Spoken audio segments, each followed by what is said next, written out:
Hello बच्चों, अगर आप क्लास 10th में हैं और आपने ये वीडियो लेक्चर को पूरा नहीं देखा तो आप अपनी प्रिपरेशन का एक बहुत इंपॉर्टेंट हिस्सा मिस करने वाले हैं। साइंस को अगर आप प्रिपेयर करना चाहते हैं तो इस वीडियो को लास्ट तक ज़रूर देखें, जिससे कि आप और बेहतर मार्क्स स्कोर कर पाएँ। क्योंकि अगर आपने इस वीडियो को नहीं देखा तो आप एक बहुत इंपॉर्टेंट चीज़ को मिस कर जाएंगे। तो इसके वीडियो के लास्ट तक ज़रूर बने रहें। चलिए स्टार्ट करते हैं हम लोग अपना लेक्चर।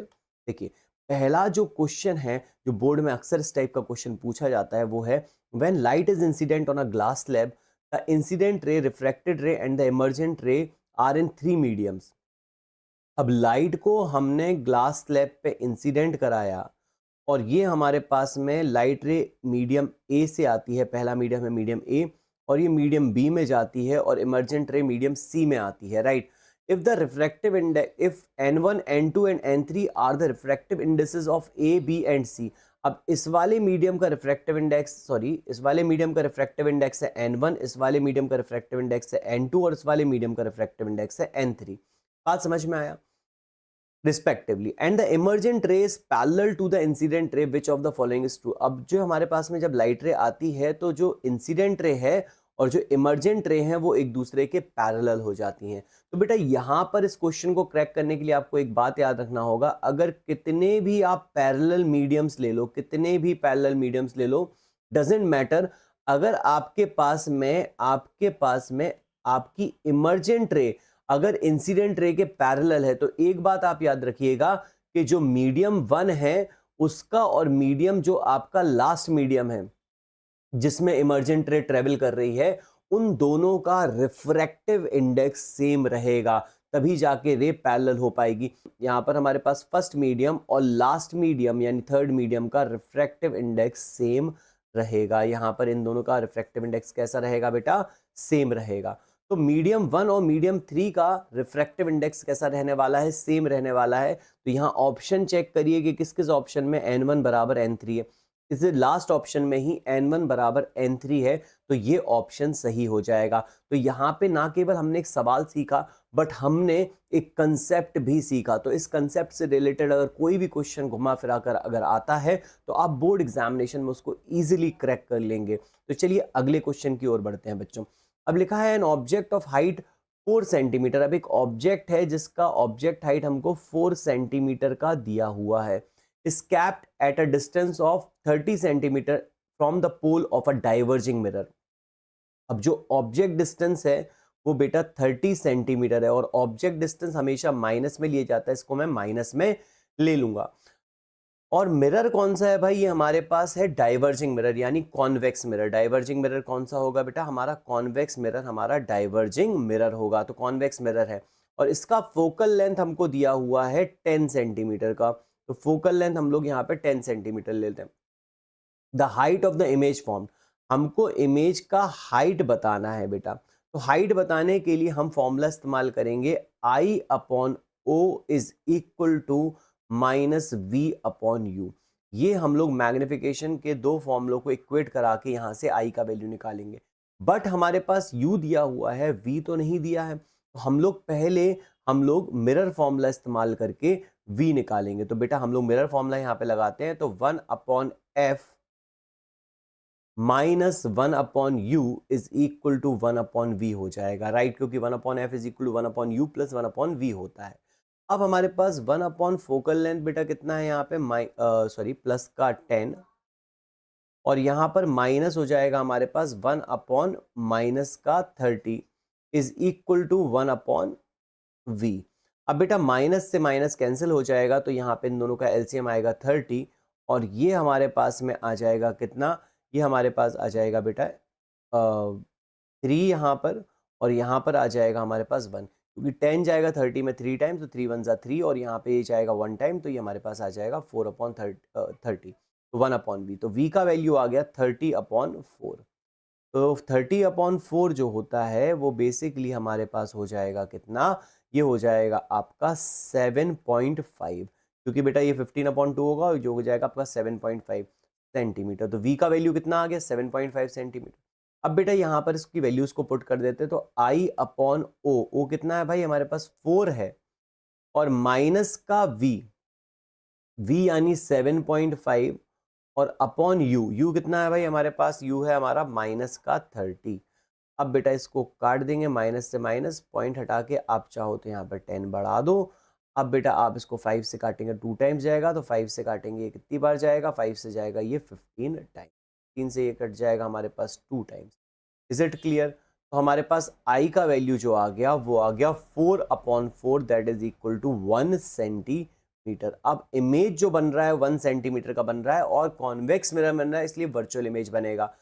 तो हमारे पास प्लस का 1 सेंटीमीटर इसका हो जाएगा, क्योंकि यहाँ पे देखिए आप इमेज हाइट जो आ रही है वो प्लस में आ रही है, 1 सेंटीमीटर आ रही है, तो ऑप्शन सी जो यहाँ पर है वही सही होगा। चलिए अगले क्वेश्चन की ओर बढ़ते हैं। If a lens and a spherical mirror both have focal length -15 centimetre, then it may be concluded that both are concave. So the first option is correct, both are concave. Concave lens और concave mirror दोनों की ही focal length negative में होती है। चलिए अगले question की ओर बढ़ते हैं। A student determines the focal length of a device A by focusing the image of a far off object on a screen placed on the opposite side of the object। अब देखिए यहाँ पे इसने क्या किया, एक फार ऑब्जेक्ट था, उसके दूसरे साइड लगे हुए स्क्रीन पे इसने उसकी इमेज को क्या करा, इमेज को फोकस किया। बात समझ में आ गया?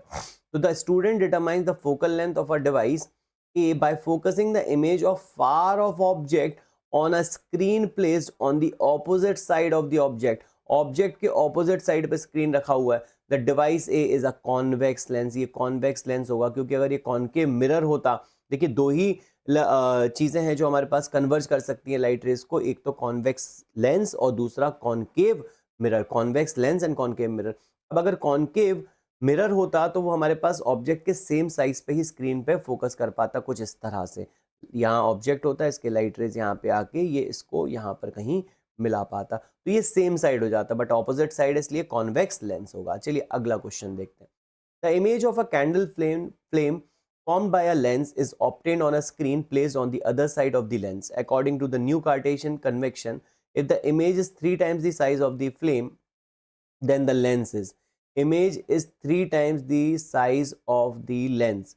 हमारे पास जो इमेज मिल रही है वो हमें स्क्रीन पे मिल रही है और वो दूसरी साइड मिल रही है, तो भाई दूसरी साइड मिलेगी तो हमारे पास रियल इमेज होगी, क्योंकि वो स्क्रीन पे मिल रही है और वो 3 टाइम्स है साइज ऑफ द ऑब्जेक्ट के, तो मैग्निफिकेशन 3 का होना चाहिए। अब मैग्निफिकेशन 3 है और रियल इमेज है, तो साइन आएगा माइनस का और नंबर आएगा 3, तो मैग्निफिकेशन -3 हो जाएगा। और ये जो लेंस होगा वो कॉन्वेक्स लेंस होगा, क्योंकि कॉन्वेक्स लेंस में ही ऑपोजिट साइड मिल रहा है ना, लेंस यूज किया है, तो हमारे पास में ये कॉन्वेक्स लेंस होगा, क्योंकि कॉन्वेक्स लेंस में ही हम लोग मैग्निफिकेशन को माइनस में ला सकते हैं, मतलब रियल इमेज फॉर्म कर सकते हैं। कॉन्केव लेंस में रियल इमेज फॉर्म नहीं होती, कॉन्केव लेंस में हमारे पास वर्चुअल इमेज ही फॉर्म होती है। बात समझ में आया? तो चलिए अगले क्वेश्चन की ओर बढ़ते हैं। अगला क्वेश्चन कहता है the power of combination of two lens in contact is +1 dioptre. अब दो लेंस है कॉन्टैक्ट में जिसमें इनकी पावर आ रही है +1 डायोप्टर। देखिए पावर का जो फॉर्मूला होता है कॉम्बिनेशन ऑफ पावर का, वो P1 + P2 and so on, right. यहाँ पे P is equal to P1 + P2, तो पावर जो है वो +1 डायोप्टर है।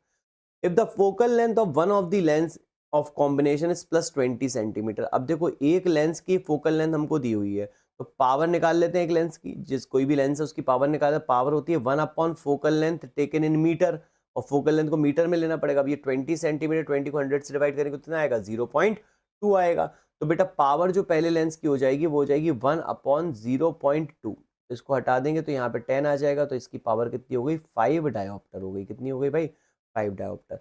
तो अब ये हमारे पास P1 का वैल्यू कितना आ गया, P1 का वैल्यू 5 आ गया, तो ये आ गया 5 प्लस हमारे पास P2 the focal length of the other lens. तो बेटा सेकंड वाले लेंस की पावर निकाल लो, तो P2 की जो पावर है वो हमारे पास कितनी हो जाएगी, -4। P2 की पावर कितनी हो जाएगी, -4। अब फोकल लेंथ निकाल लेते हैं, तो फोकल लेंथ जो होगी वो 1/, पावर होगी, पावर इन मीटर्स, नहीं पावर इन डायोप्टर लेंगे तो हमारे फोकल लेंथ काय में आएगी, मीटर में आएगी। तो ये आ जाएगा 1/-4, that will be equal to how much, that will be 0.25, और ये काहे का आएगा, माइनस का। तो ये जो फोकल लेंथ आया वो मीटर्स में आया। अब इस मीटर को अगर अपन 100 से मल्टीप्लाई करेंगे तो सेंटीमीटर में कन्वर्ट हो जाएगा, तो ये आएगा 25 सेंटीमीटर, बट ये माइनस का रहेगा। तो ये कॉनकेव हमारे पास में लेंस होगा जिसकी फोकल लेंथ 25 सेंटीमीटर होगी। तो यहाँ पे देखो -25 सेंटीमीटर जो ऑप्शन है वही हमारा सही हो जाएगा बच्चों। चलिए अगले क्वेश्चन की ओर बढ़ते हैं। Study the diagram given below and identify the type of lens ex prime. Ex prime lens को हमको बताना है कौन सा है, तो ये हमारे पास कॉनकेव लेंस है, क्योंकि हमारे पास ये क्या कर रहा है, ये हमारी रेस को डाइवर्ज कर दे रहा है, रे को क्या कर दे रहा है, पैरेलल रे को डाइवर्ज कर रहा है। तो ये हमारे पास कौन सा हो गया भाई, कॉनकेव हो गया। ये क्या हो गया, कॉनकेव। ठीक है। Principal axis O prime where the image of the object A B appears to be formed. Where the image appears to be formed। अब बेटा हमारे पास जो इमेज बनेगा वो हमारे पास बनेगा भाई, अगर कॉन्वेक्स कॉनकेव लेंस है तो हमारे पास इमेज हमेशा O और Y के बीच में बनेगा, क्योंकि O अगर आपका फोकस है और Y आपका ऑप्टिकल सेंटर है तो O और Y के बीच में बनेगा। बोलिए हाँ या ना। क्योंकि हमारे पास O प्राइम हमारे पास यहाँ पे प्रिंसिपल एक्सिस है, और where the image of the object A B appears to be formed. अब देखिए हमारे पास it's a concave lens and the image will be formed between O and Y। O और Y के बीच में इमेज बनेगी और ये कॉनकेव है। अब देखिए नेक्स्ट क्वेश्चन ये रहा आपके सामने। यहाँ पे कहता है a lens has a power of 4 dioptre it is. अब देखिए इसकी जो +4 की जो पावर है, पावर इसकी प्लस का 4 डायोप्टर है। तो जब पावर हमारे पास प्लस में होगी तो हमारे पास जो लेंस है वो आपका कॉन्वेक्स होना चाहिए, और इसका जो पावर है वो 4 डायोप्टर है। तो इसका फोकल लेंथ कितना होगा भाई, फोकल लेंथ जो होता है वो 1 अपॉन पावर होता है, और पावर को अगर आप डायोप्टर में लेंगे तो फोकल लेंथ मीटर में आएगा, क्योंकि आपका 0.25 मीटर हो जाएगा। बात समझ में आ गया। तो convex length with power 0.25 metre. यहां तक बात क्लियर है। चलिए अगले क्वेश्चन की ओर बढ़ते हैं। An object is placed in front of a concave lens. An object is placed in front of a concave lens. For all position of the object, the image formed is always। अब देखिए यहाँ पे हमारे पास में concave lens है भाई। Concave lens हमारे पास में क्या करता है, हमेशा वर्चुअल इमेज फॉर्म करता है। डिमिनिश्ड होती है इमेज और अपराइट होती है। तो virtual, diminished and erect, this will be the correct answer. बात समझ में आया। चलिए अगला क्वेश्चन देखते हैं। A ray of light starting from air passes through medium A of refractive index 1.50, enters medium B of refractive index 1.33, and finally enters medium C of refractive index 2.42. If the ray emerges out in air from C, then for which of the following pair of media the bending of light is least? अब इनमें से किस pair of media के लिए bending of light क्या होगी, least होगी। तो बेटा आपको यहाँ पे क्या करना है, आपको इनके रिफ्रैक्टिव इंडेक्स में डिफरेंस देखना है।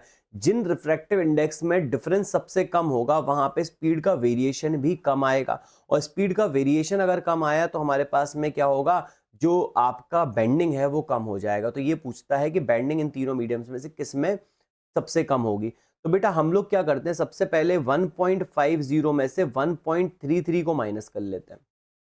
अब कितना आएगा, ये यहाँ पे हमारे पास में 7 आएगा और यहाँ पे हमारे पास 1 आएगा, तो ये हमारे पास 0.17 का डिफरेंस आया। अब बेटा आप क्या करेंगे, आप इसमें से 2.42 में से आप 1.50 को माइनस कर लेंगे, तो यहाँ पे कितना आया, 2 आया, और हमारे पास में यहाँ पे कितना आएगा बेटा, ये हमारे पास 9 हो जाएगा, और 14 हो जाएगा। 14 में से 5 किया तो कितना बचेगा, 9 बचेगा, और यहाँ पे हमारे पास 0.92 आया। अब बेटा आप क्या करेंगे, 2.42 में से आप माइनस करेंगे 1.33, तो बेटा हमारे पास में ये कितना आएगा, ये हमारे पास में आ जाएगा कितना, ये हमारे पास आ गया बेटा 9, और यहाँ से हमारे पास 0 आया, और हमारे पास यहाँ पर 1.09। तो यहाँ पे मैं देख पा रहा हूँ कि इन दो मीडियम्स के बीच में रिफ्रैक्टिव इंडेक्स का डिफरेंस जो है वो सबसे कम है, तो यहाँ पे बेंडिंग लीस्ट होगी।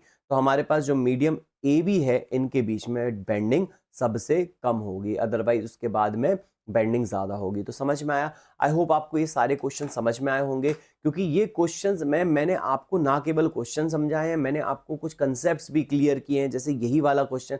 तो ऐसे लॉजिकल क्वेश्चन वो बोर्ड एग्जामिनेशन में पुट अप करते हैं। तो ऐसे टाइप के अगर आप और क्वेश्चन चाहते हैं मेरे से, तो प्लीज़ कमेंट सेक्शन में ज़रूर बताएं, और मैं आपके लिए इसी तरह से चुन चुन के अच्छे क्वेश्चंस लाता रहूँगा, जिनमें कुछ लॉजिक होगा, कुछ कंसेप्ट होगा, जिससे कि आपकी बोर्ड की प्रिपरेशन और अच्छी होती जाएगी और आप बहुत अच्छे मार्क्स स्कोर कर पाएंगे। Thank you so much for watching the video.